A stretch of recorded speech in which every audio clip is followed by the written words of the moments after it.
Hello everyone, welcome to my YouTube channel. তো আমার তো আগের ট্রেনটা ক্যান্সেল হয়ে গেছিলো, সবাই জানো। তো পরে আমার হাজব্যান্ড আবার ফ্লাইটে টিকিট করে দিল, কারণ মেয়ের স্কুল খুলে গেছিলো আর লেট করা যাচ্ছিল না।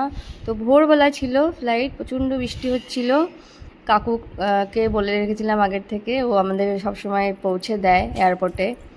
তো প্রায় পৌঁছে গেছি, আর পুরো ফ্যামিলি আমার সঙ্গে আছে, কারণ আমি যখনই যাই, স্টেশন হোক আর এয়ারপোর্ট হোক, আমার পুরো ফ্যামিলি আমার সঙ্গে আসে। তো এখন বৃষ্টির জন্য আমরা একটু আগে বেরিয়ে পড়েছিলাম, ঠিক টাইমে পৌঁছে গেছি। সকালের দিক তো ফাঁকাই থাকে, আমাদের অশোকনগর থেকে দমদম আসতে বেশি সময় লাগেও না। এবার সবাইকে টাটা করতে হবে আর আমাদের এগিয়ে যেতে হবে সামনের দিকে। আমার ব্লগগুলো তোমাদের কেমন লাগছে? কমেন্ট না আসলে তো বুঝতেই পারছি না তোমাদের কেমন লাগছে। কমেন্ট করে প্লিজ জানিও, ব্লগ ভালো লাগুক খারাপ লাগুক। তো প্রচণ্ড বৃষ্টি হচ্ছিলো ওই দিন, বাট ফ্লাইট সামান্য বেশি লেট ছিল না, সামান্যই লেট ছিল।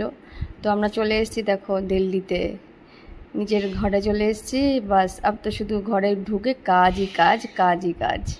আর কুহুর স্কুল।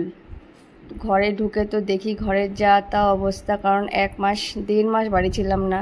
পুরো যা তা অবস্থা ঘরের, পুরো ধুলোই ধুলো। এখন সব পরিষ্কার পরিচ্ছন্ন করবো, নাহলে তো আমার শান্তি হবে না।